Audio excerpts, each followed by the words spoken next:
This video is proudly sponsored by DigimonCard.io for all your Digimon card, deck building, deck list, card pricing, and discussion needs. Hey everyone, Eggman here with another video, and today we have an updated Digimon BT8 tier list. I did make a prediction one a couple weeks ago, which you guys can see above me, and it was really just that. I was doing a prediction of what I thought was going to be good based on playtesting, what other people are saying, the Japanese meta, and so we are here today. We have a couple events of BT8, and I've put in like 100 deck lists into Google Sheets for all these tournament reports, so I have a better grasp on what people are playing and how things are doing, and I wanted to do like a video for you guys to do an updated list based on all that kind of new info we have. So obviously this is really opinionated, but we're just going to jump on into it. And if you guys don't remember kind of how I do my tier list, I have these layers of highly competitive, which usually means that it should top every event that it's in, including getting some wins. Competitive means it should sometimes top and it rarely win, but it can win, but just rarely. Playable means it will sometimes top, but it will almost never win. Fun is that it will rarely top in general, and the trash is just like if it shouldn't do anything. I really don't put stuff in the trash tier list. It's more just to pace things out. But if something is really bad, I'll make sure to let you guys know. To kind of start off this version though, we're gonna look at all these kind of purple ones. I kind of put them all over this place in like the playable and fun, and in general for all of these, I would say that they are, well, Lilithmon and Truby I think were viable in the BT7 meta, but pretty much Massamon does what these decks are trying to do, but better by and large. So it's more of just like people haven't been playing these mostly because Massamon exists, and it's pretty much a better version of those kind of things. So I think these are still like fine decks, but if you can play between a Lilith Loop and a Massamon, you're probably playing the Massamon list. This was just, and these two are more of just like they existed, so put them on the board. I don't think if I could take them out of the tier list, I would. So they're just kind of chilling there.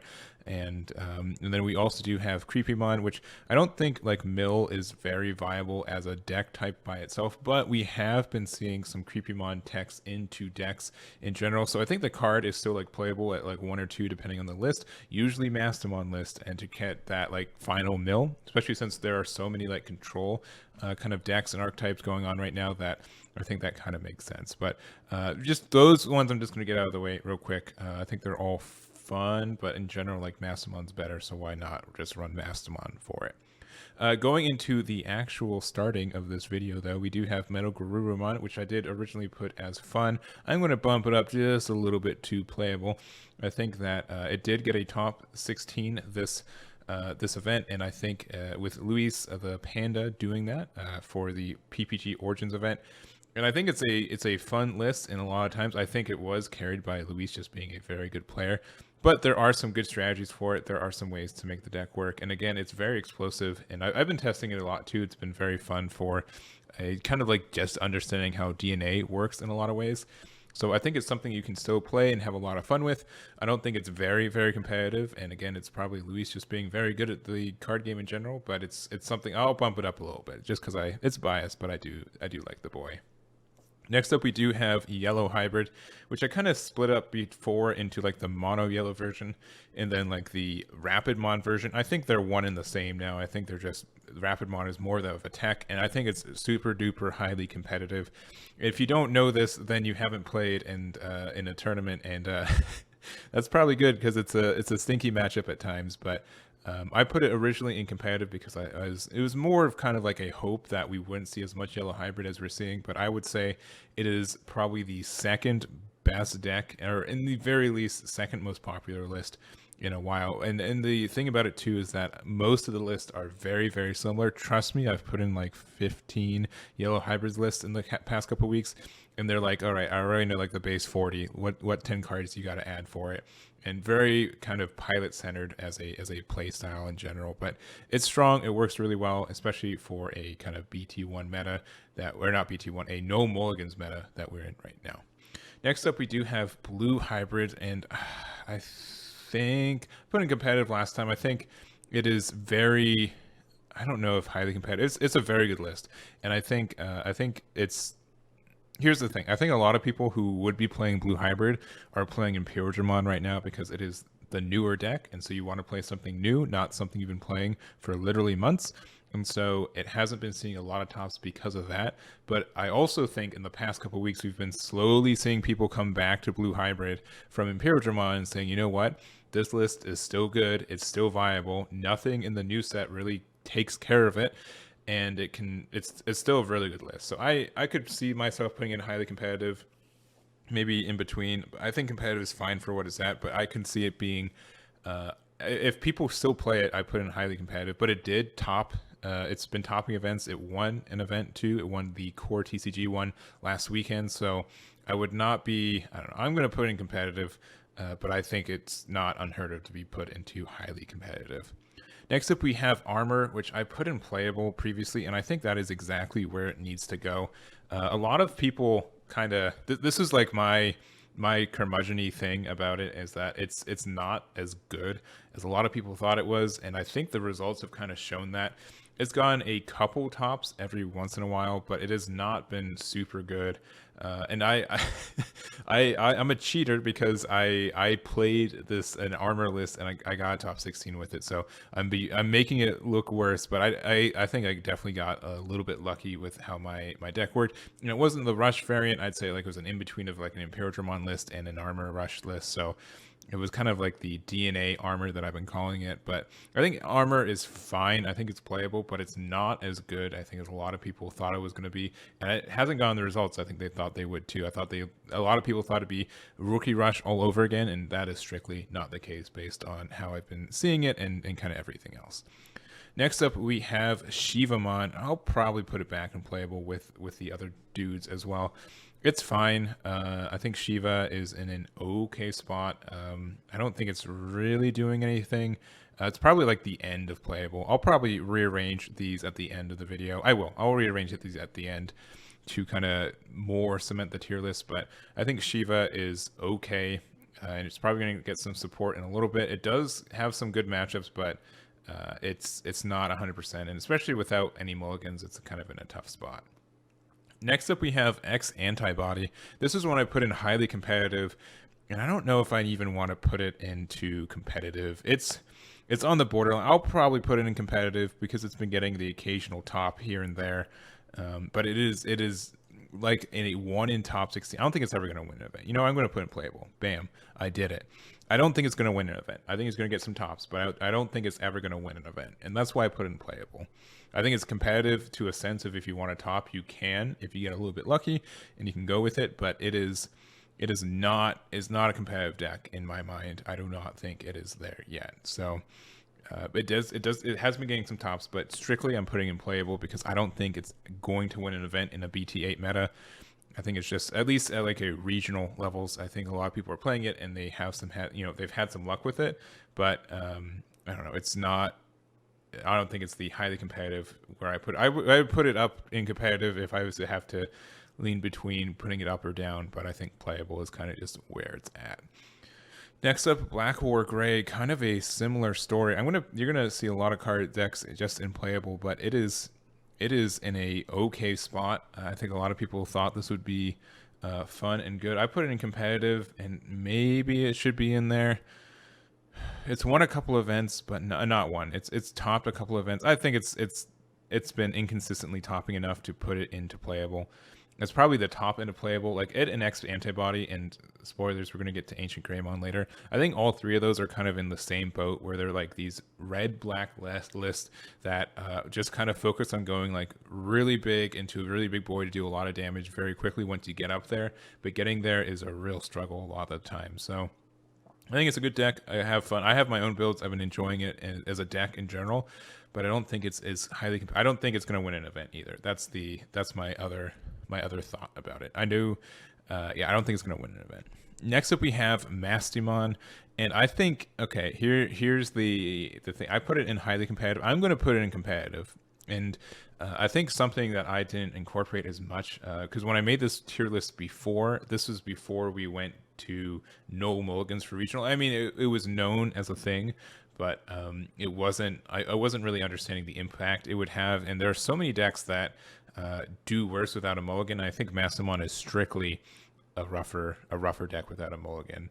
There are so many like techs and one-ofs that you want to add to it, but you strictly can't because they are not like you just get so inconsistent with your plays and stuff. I think it's a good deck. It did win a regional too, but that's also because it was run by human, and human's a god when it comes to playing decks like this. So I think it's competitive. I think people are going to do well. I think it's going to top some events and get the occasional win, but I do not think it is highly competitive. I think it's just a competitive list through and through. Next up, Big Boy Imperiodramon. I am going to put it in highly competitive still. That has not changed. That is probably the most popular list going into any regional right now.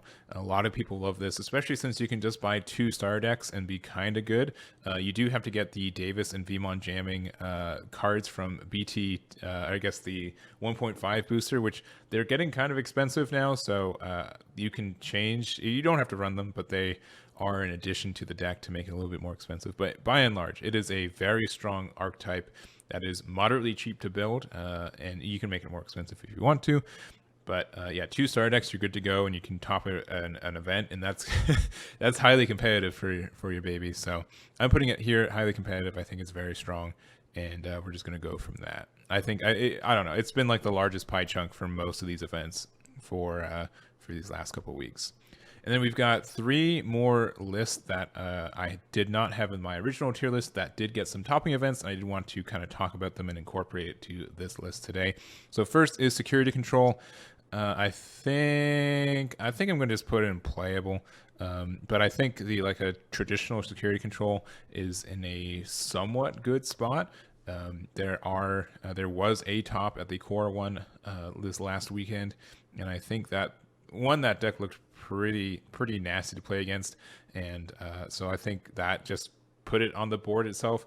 I don't know if a lot of people are going to be playing it, especially since like time rules are a big thing right now, so you kind of got to win game 1 or you just lose outright with a deck like this. But I think there are some matchups where it's good, and not a lot of decks are playing very aggressively, though if it gets paired against like one of these one punch decks, it can lose very quickly if they don't have the good security for it. So I'm going to put in playable, and I think that is fine for now. Maybe I'll move it up, but I think playable is fine for it. And also Ancient Gray I think is in the same spot. And do I just move everything down this whole row? Nah. All right, we're gonna do it. This is not my. I'm gonna have to just have a spoiler warning. We're going to. No, these are all fine. No. We're not. Don't worry about it. Yeah, this is fine. We just have a lot of playable decks. When I think it's just what makes a good meta good, right? But Ancient Gray, I would say, deserves to be right here. If I was to make this a little bit more representative for how I feel, X Antibodies probably at the top. Then we probably have secured the armor. Then we have Ancient Gray, Black War Greymon, Security Control, Blue Guru, and Shivamon. Shivamon still may have to be down to fun. We're fine. But I think these are kind of like the kind of spots where they're at. I don't think any of these events or any of these decks are going to win a regional or size event. I think they're going to be in the top 16 every once in a while, but I don't think they're going to do much more than that. And then lastly, Beelstar, which I did not think was going to be in the meta because it didn't get really anything, but it's been really fun to see how people have adapted with it. I'm going to put this up in competitive. I think that, I mean, it's kind of close. It's like the bottom end in competitive. And I think that just a lot of decks have been doing well with it. I don't think it's going to win an event. I don't think it has either. I don't think so. If it did, it was like when the starter decks weren't legal. So I don't know how you feel about that. But I think it's a good spot. I think a lot of people are playing it. There's a lot of fun interactions and changes people are making for the meta, a lot of cool adaptations. And I'm going to put it at the end of competitive. That's probably a little bit biased for me, but that's kind of where we're at. So kind of to recap, because I know person watching this right now, there's a good chance you just skip to the end so you could just see where, the end picture and take a picture of it. But here we go. So highly competitive. I think Imperiodramon and Yellow Hybrid are pretty much the 2 best decks in the format right now. Rapidmon is part of Yellow Hybrid. Don't worry about it. And I think they're just going to always get tops, and they're really good contention to win most of these events. Then going to competitive, I have Mastamon, Blue Hybrid, and Beelstar. I think Mastamon is great for what it does. I think no mulligans really hurts it hard, so it's going to be hard to be consistently the best, but I think it will get there a lot of the time. Blue Hybrid, I think, is maybe going to move up to highly competitive in the next couple of weeks if more people kind of stop playing Imperialdramon as much and people start going back to Blue Hybrid.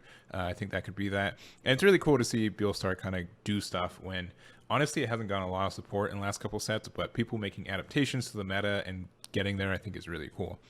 Most of these playable lists, I think the X Antibody, Armor Rush, Red Hybrid, Black War Greymon, Security Control, Metal Garuru, Free Play, and Shiva. I think this is a pretty good order, so I think this X Antibody has a really good chance of moving up to competitive if it was a little bit better, and I think Shiva should almost be down to fun. But I think all these can definitely get a top for you, and I think all of them have except for Shiva, which, you know what, we're putting it at the top of fun. We did it just to make it more symmetrical, baby. But yeah, I think all these have a really good way, like they can top. You have to be very good and you got to be a little bit lucky with it, but I think you can get there. I think every one of these lists have topped in the past couple weeks in BT8. And then most of these are just, honestly, purple decks that I thought could maybe be better than Mastamon, and when I made my original list, and they totally aren't. Don't run them. And then Shivamon, because green's got to be somewhere on the tier list besides being the green half of Rapidmon and Imperialdramon. But that's going to be it for me. Let me know the mistakes I made for this one, your thoughts on how I put things in places and everything else. But I think this is a pretty good list of kind of how things are doing and a moderately good tier list for what we got. But that's going to be it for me. Again, thank you guys so much for watching, and I'll catch you all next time.